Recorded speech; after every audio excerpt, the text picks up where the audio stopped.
شیخ اکبر سلطان العارفین رئیس المکاشفین حضرت شیخ محی الدین ابن عربی رحمۃ اللہ تعالی علیہ۔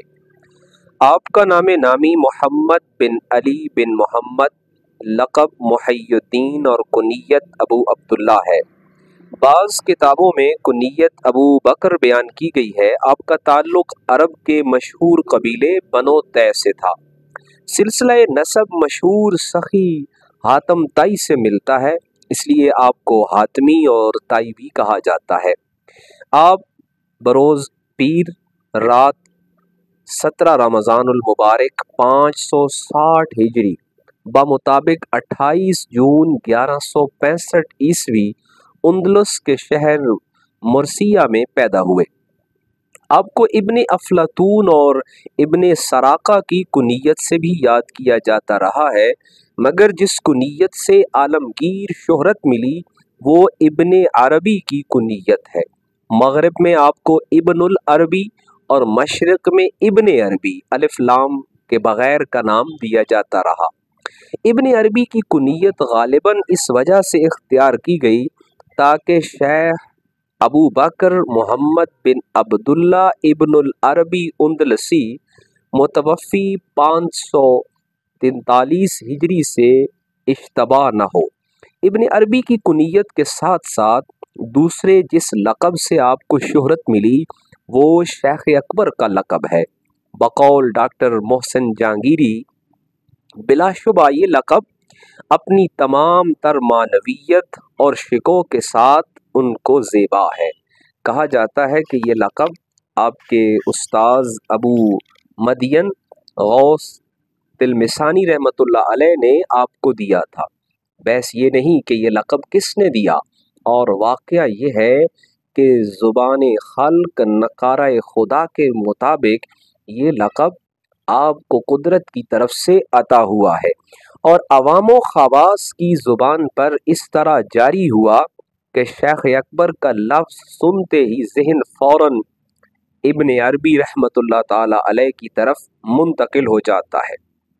معرفت خداوندی کے سفر میں جو سبقت، شناوری اور حقیقت تک رسائی حضرت ابن العربی رحمۃ اللہ علیہ کو عطا ہوئی، اور اقوام عالم میں جس طرح انہوں نے اس کے راہیوں کی امامت و سیادت کا درجہ حاصل کیا، شیخ اکبر کا لقب بجا طور پر انہیں ہی سجتا ہے۔ آپ کی ولادت کا ایک واقعہ اکثر کتابوں میں ذکر ہوا ہے کہ آپ کے والد گرامی علی بن محمد 50 برس کی عمر تک اولاد نرینہ سے محروم رہے۔ ایک دن انہوں نے اپنے مرشد حضرت غوث العظم سیدنا الشیخ السید عبد القادر جیلانی علیہ رحمہ کی خدمت اقدس میں حاضر ہو کر دعا کے لیے درخواست پیش کی۔ حضرت شیخ غوث العظم رحمۃ اللہ علیہ نے دعا فرمائی تو الہام ہوا کہ ان کی قسمت میں اولاد نہیں ہے، اگر کوئی دوسرا شخص اپنی ہونے والی اولاد انہیں ہبہ کر دے تو ممکن ہے۔ چنانچہ غوث اعظم سیدنا شیخ عبد القادر جیلانی رحمۃ اللہ علیہ نے علی بن محمد سے فرمایا کہ میری صلب میں ایک لڑکا ہے، وہ میں نے تمہیں ہبہ کر دیا، وہ امت محمدیہ میں امتیازی شان کا حامل ہوگا، اس کا نام محمد رکھنا۔ اس بشارت اور دعا کے مطابق حضرت ابن عربی رحمۃ اللہ علیہ کی ولادت ہوئی تو آپ کے والد آپ کو حضرت سیدنا غوث اعظم رضی اللہ تعالی عنہ کی خدمت میں لے گئے۔ آپ نے فرمایا یہ میرا لڑکا ہے اور انشاءاللہ ولایت کے اعلیٰ درجے کو پہنچے گا۔ حضور سیدنا غوث اعظم رحمۃ اللہ علیہ کی بشارت کے مطابق ابن عربی علم و فضل اور فقر و ولایت اور کشف و شہود کی ان بلندیوں پر فائز ہوئے جہاں امت محمدیہ کے گنے چنے افراد پہنچے ہیں۔ حضرت ابن عربی رحمۃ اللہ علیہ کا خاندان علم و فضل، نجابت و شرافت اور زہد و تقوی کے ساتھ ساتھ دنیاوی حیثیت کا حامل تھا۔ آپ کے جد امجد شیخ محمد اندلس کے قاضی اور نامور عالم تھے۔ والد علی بن محمد فقہ و حدیث کے جید عالم، معروف صوفی۔ اور حضرت ابن عربی کے الفاظ میں منزل انفاس پر فائز تھے، اور وہ مشہور فلسفی ابن رشد کے دوست اور سلطان اشبیلیہ کے وزیر تھے۔ اسی طرح ان کے دونوں ماموں یحییٰ بن یغان اور ابو مسلم خولانی کا شمار بھی اپنے دور کے نامور افراد میں ہوتا تھا۔ الغرض ابن عربی رحمۃ اللہ علیہ کا خاندان دینی، دنیاوی وجاہت و سیادت کا حامل تھا۔ آپ نے قرآن مجید اور ابتدائی تعلیم شیخ ابو بکر بن خلف سے حاصل کی، اور 8 سال کی عمر میں اشبیلیہ چلے گئے، جو حکومت کا دارالسلطنت ہونے کی وجہ سے علماء، فقہاء اور مشائخ صوفیاء کا مرکز تھا۔ یہاں آپ نے تقریباً 30 برس تک اپنے وقت کے جید علماء اور محدثین سے تمام علوم کی تکمیل کی۔ ہر چند کہ آپ کے خاندان کے بزرگ فقہ میں امام کے مسلک پر تھے، تاہم ابن عربی رحمۃ اللہ علیہ نے تمام مکاتب فکر کے ائمہ اور مجتہدین سے فیض حاصل کیا۔ آپ بچپن ہی سے وہابی طور پر عبقری دل و دماغ کے مالک تھے۔ اشبیلیہ میں آپ کی ملاقات شیخ ابو العباس اورینی سے ہوئی، چنانچہ اکثر کتابوں میں ان کا ذکر انتہائی عقیدت و احترام کے ساتھ ہوا۔ فتوحات میں بھی متعدد بار ان کا ذکر آیا۔ ابن عربی رحمۃ اللہ علیہ کے لقب سے یاد کرتے ہیں، ایک سے زیادہ مرتبہ آپ قرطبہ تشریف لے گئے، جہاں مشہور فلسفی ابن رشد سے آپ کی ملاقات ہوئی۔ بجایا میں مشہور بزرگ اور شیخ ابو مدین سے ملے اور ان سے استفادہ کیا۔ ابن عربی نے اپنی متعدد تصانیف میں ان کا ذکر انتہائی عقیدت و محبت سے کیا ہے، بلکہ فتوحات میں انہیں رجال غیب میں شمار کیا۔ کئی جگہ انہیں ہمارے شیخ کے لفظ سے یاد کرتے ہیں۔ 590 ہجری میں ابن عربی رحمۃ اللہ علیہ نے تیونس کا سفر کیا، جہاں کچھ عرصہ مقیم رہے۔ یہ ایک مشاہداتی سفر تھا جس میں مردان خدا کی زیارت، ان سے ملاقاتیں اور فیوز و برکات کا حصول تھا۔ تیونس ہی میں قیام کے دوران 2 دفعہ آپ نے سیدنا خضر علیہ السلام سے ملاقات کی۔ سیر و سیاحت کے سفر میں دوبارہ اشبیلیہ واپس لوٹے۔ ابن عربی رحمۃ اللہ علیہ 595 ہجری کے لگ بھگ مکہ مکرمہ میں داخل ہوئے اور یہیں 599 ہجری میں اپنی شورى آفاق کتاب فتوحات مکیہ کا آغاز کیا۔ مکہ مکرمہ کے قیام کے دوران آپ عبادت و ریاضت، بیت اللہ کے طواف اور ارباب طریقت کی ملاقاتوں میں مشغول رہے۔ 601 ہجری میں بغداد پہنچے، مگر چند روز سے زیادہ قیام نہ رہ سکا۔ حضرت ابن العربی رحمۃ اللہ علیہ کے 5 خرقہائے طریقت بیان کیے گئے ہیں۔ ان میں 3 علادہ واسطوں سے آپ کو نسبت قادریہ حاصل ہے۔ حضرت ابن عربی علیہ رحمہ ضعیف العمری کے باوجود تصنیف و تالیف، عبادت و ریاضت اور مسلسل سفر میں مصروف رہے۔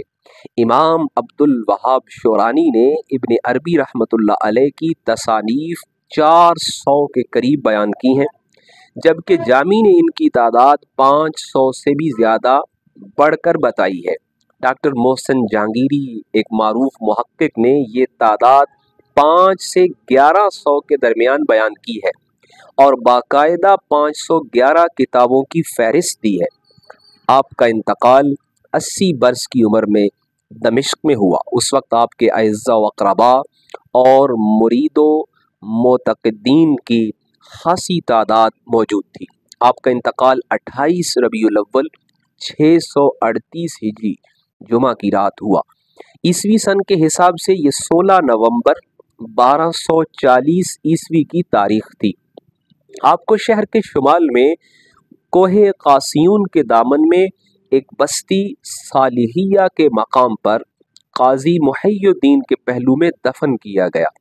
سلاطین آل عثمان اس صوفی بزرگ اور مشہور عارف باللہ کو ہمیشہ نگاہ احترام سے دیکھتے رہے اور اس کے اعزاز اور تکریم میں سرگرداں رہے، کیونکہ وہ نصارہ پر اپنی فتح اور خصوصاً قسطنطنیہ کو ابن عربی علیہ رحمہ کی دعا کی برکت سمجھتے تھے، اور سلاطین آل عثمان کا اعتقاد تھا کہ ابن عربی علیہ رحمہ نے اس فتح کی پہلے سے خبر دے دی تھی۔ جب سلطان سلیم خان شام آیا تو اس نے ابن عربی علیہ رحمہ کے مزار کی تعمیر پر توجہ دی اور مزار کے پاس ایک مسجد اور بڑا مدرسہ بنوایا اور ان کے لیے بہت سے اوقاف مقرر کیے۔ خود ابن عربی علیہ رحمہ نے اس واقعہ کی پیش گوئی کی تھی، اور جعفر پر اپنی کتابوں میں سے ایک میں جو غالباً شجرۃ النعمانیہ لکھا ہے کہ جب سین شین میں داخل ہوگا تو محی الدین کی قبر ظاہر ہوگی۔ نفخۃ الطیب کے مؤلف نے شعبان، رمضان اور اول شوال 1037 ہجری میں ابن عربی علیہ رحمہ کی قبر کی زیارت کی، اور وہ لکھتے ہیں میں نے ان کی قبر کی زیارت کی اور اس سے بار بار برکت حاصل کی، اور میں نے انوار کی چمک ظاہر پائی، اور وہاں کوئی بھی انصاف پسند ان واضح احوال سے انکار نہیں کر سکتا جس کا مشاہدہ حضرت ابن عربی علیہ رحمہ کی قبر مبارک پر ہوتا ہے۔ شیخ ابن عربی علیہ رحمہ کی قبر مبارک آج بھی اہل دل لوگوں کے لیے مرجع عقیدت و محبت ہے، اور زبان حال سے پکار رہی ہے زیارت گاہ اہل عزم و ہمت ہے لحد میری، کہ خاک راہ کو میں نے بتایا راز البندی۔ شیخ اکبر ابن العربی رحمۃ اللہ علیہ کے فکر و فلسفے نے صرف ایک دور، علاقے یا خاص مذہب و ملت کو نہیں بلکہ ہر دور، زمانے اور بلا تخصیص تمام مفکرین عالم کو متاثر کیا ہے۔ یہ افکار و خیالات اپنے موضوع کی گہرائی اور تنوع کے اعتبار سے اس قدر پیچیدہ، طے در طے اور پھیلے ہوئے ہیں کہ اگر انسان کے پاس وسیع علم اور عربی زبان و ادب پر پوری دسترس زمرہ صوفیاء اور ارباب کشف کی اصطلاحات، رموز، کنایات اور اسالیب سے اچھی طرح باخبر نہ ہو، بالخصوص ابن عربی علیہ رحمہ کے مخصوص انداز بیان اور منفرد طرز تکلم سے شناسائی نہ ہو، تو اسے سوائے حیرت، سوائے انکار یا پھر من مانی اور غلط تعبیرات کے کچھ حاصل نہیں ہو۔